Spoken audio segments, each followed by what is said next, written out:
I've been trying to put together my thoughts on this story for a little while now because it's important. And when I talk to you guys about it, I want to get my point across accurately.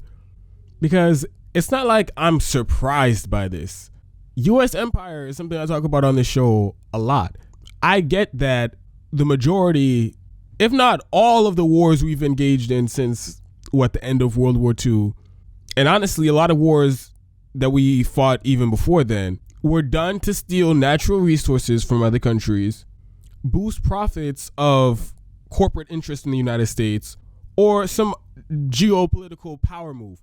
But almost none of the military engagements we've been involved in, with very few exceptions, have been to defend human rights or freedom and democracy or to defend the national security of the United States. All these excuses that we usually use to go to war.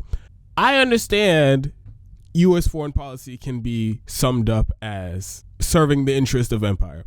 But at the same time, one of the intellectuals I respect the most, Dr. Cornel West, always makes the point, mainly society here in the United States, is that for the most part, we've become well adjusted to injustice. So in order to not fall into that pattern of being well adjusted to injustice, I think it's important for all of us to be outraged, disgusted, and livid when we hear the president of the United States on national TV in front of cameras for the world to see give the order to illegally occupy territory in a sovereign country so that we can steal their oil. Look, I don't care if it's Donald Trump who said it. I don't care if it's the president of the United States, some high-level politician in the United States, some high-level person at the Pentagon, whether it's a general, commander, whoever it is. I don't care who says that, but we should all be straight on this one fact, that whoever would say we are going to illegally occupy territory in a sovereign country to steal their natural resources, in this case being oil, anybody who says that is literally admitting to a war crimes against humanity, and a whole list of other offenses that can get you locked up for the rest of your life. Yeah, Donald Trump said it without flinching at several times now at press conferences, at cabinet meetings. He'll say it in broad daylight with all the cameras you can imagine pointed at him with the world watching. He'll say, yes, I'm going to steal their oil. I'm going to illegally occupy their country and I'm going to steal their oil in broad daylight. Can you imagine any other country or world leader that the U.S. government has declared is an official state baddie? Can you imagine if one of them were doing the same exact thing that we're doing in Syria? If they just picked a sovereign country, said we're going to send our military to illegally occupy territory in that country so that we can steal their oil, and we dare anybody to check us on it. Can you imagine if Kim Jong-un did that? He just, in whether it's China or South Korea, just pick a plot of land, send his military there with tanks and heavy machine guns, helicopters, air support, to just flat out steal the natural resources of a sovereign country. Can you imagine if it was Iran? The leadership in Iran just wake up one day and says, you know what? We're going to send the Iranian Revolutionary Guard to illegally annex and occupy territory in Saudi Arabia.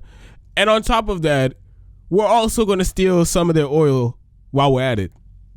Everyone in the United States, in the establishment, the military industrial complex, the within the Pentagon, the generals, mainstream media, the White House, everybody would be looking around saying, oh shit, so it's go time, right?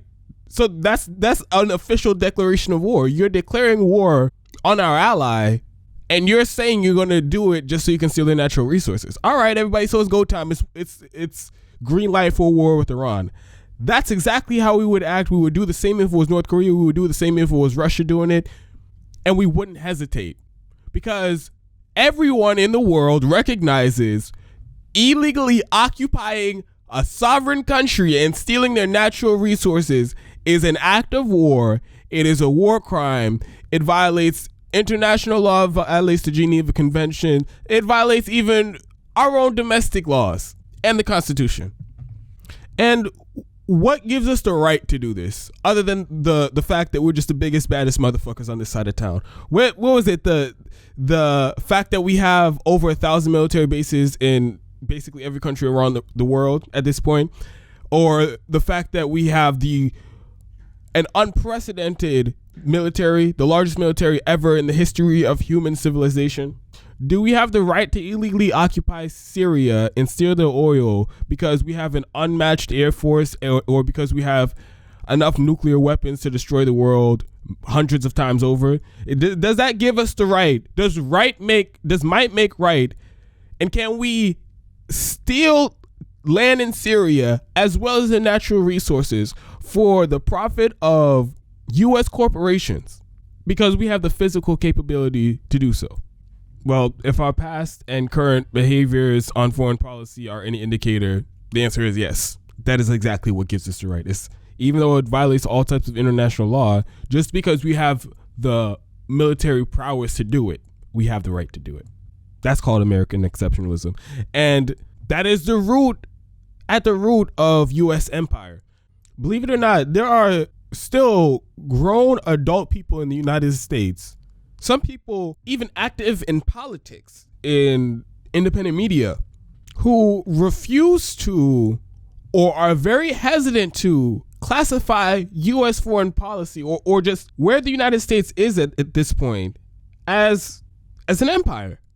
And honestly, at this late date, if you're above the age of 25 years, 30 years old, and you can interpret the actions, the foreign policy of the United States as serving the interest of empire, especially when we all just saw and heard with our own eyes and ears the president of the United States give the order more than once to illegally occupy Syria and steal their oil. Some bandit type shit, some pirate level shit, some type of paid mercenaries and fucking marauder type shit. And it's not just this. It's the illegal war in Iraq and the war profiteering, the disgusting, corrupt war profiteering that has been going on since the start of that war in 2003 and it continues to this day in 2019. You have all these defense contractors making bank, getting rich off of this genocide for profit. That's exactly what this Iraq war has been. An illegal genocide for profit. Raytheon, Boeing, Halliburton, KBR, Lockheed Martin, Honeywell, all of them getting billions of dollars in contracts from the Pentagon and the U.S. government to build equipment, to build weapons, for training, logistical support, everything from construction to cooking to even interrogating prisoners was up for sale in Iraq and still is to this day. A war that our government, the president, vice president, the secretary of defense, the CIA, national security advisors, the press, all conspired to lie the country into a war, accusing Saddam Hussein and the Iraqi government of participating in the attacks on 9/11, facilitating Al-Qaeda, even though they were actually fighting them in the Middle East. They also made up the cockamamie conspiracy that Saddam Hussein also had weapons of mass destruction and that he was going to use them on the United States if we didn't go in there and invade and take him out. That was all for profit. All of those were lies, verifiable lies. More than that, it's been proven that they fabricated those excuses just so we can go into Iraq. And then what ended up happening, we steal the oil, defense contractors run out the back door with all the money, and it's just a money-making operation. That is how empire operates. I mean, my God, what was happening in Latin America during the Cold War? Overthrowing the government of Ecuador just because he said he was going to kick out U.S. fruit companies like Chiquita, who were stealing their natural resources. Always comes back to the natural resources.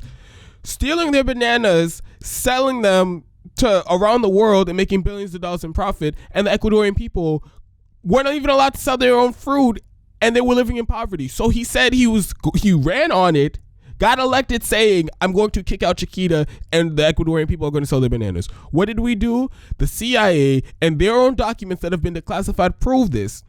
The CIA and the president of the United States assassinated the president of Ecuador, propped up an authoritarian who committed mass murder and genocide in Ecuador. But more importantly, he allowed Chiquita to stay and continue to steal the bananas in Ecuador and make billions of dollars in profit, which was the whole point of the operation to begin with.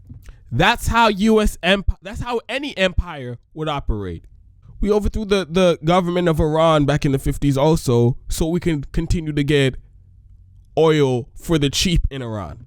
So basically, every conflict, every decision made in regards to U.S. foreign policy all comes back to either using threat of our military force or covert force from our intelligence agencies like the CIA, or we do flat out just use our military with airstrikes and ground strikes, or we use our immense unmatched financial power to leverage countries.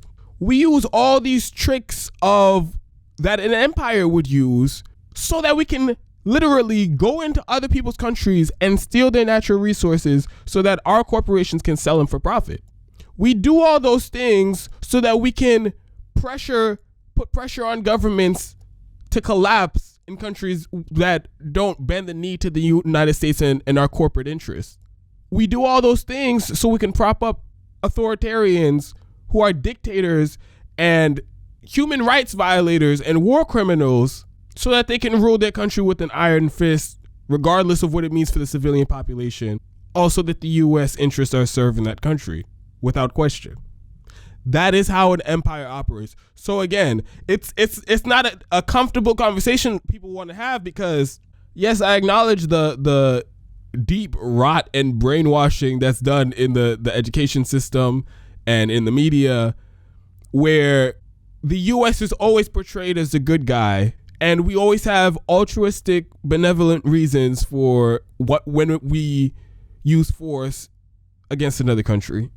So when you go from your whole life being told that we're always a good guy to finding out that oftentimes, most times, if not all the time, we're the bad guy and we're the baddest of the bad guys.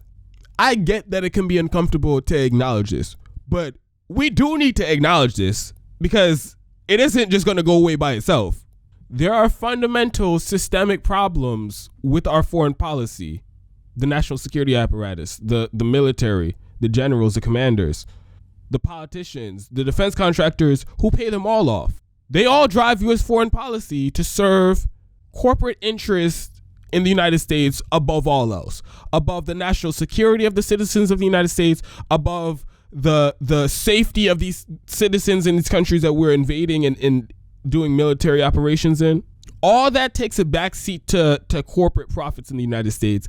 And that is exactly why we're an empire. It's all about money. It's all about resources. It's all about power. So until we can address that, nothing's going to change. So this is just the entire state of affairs is disgusting.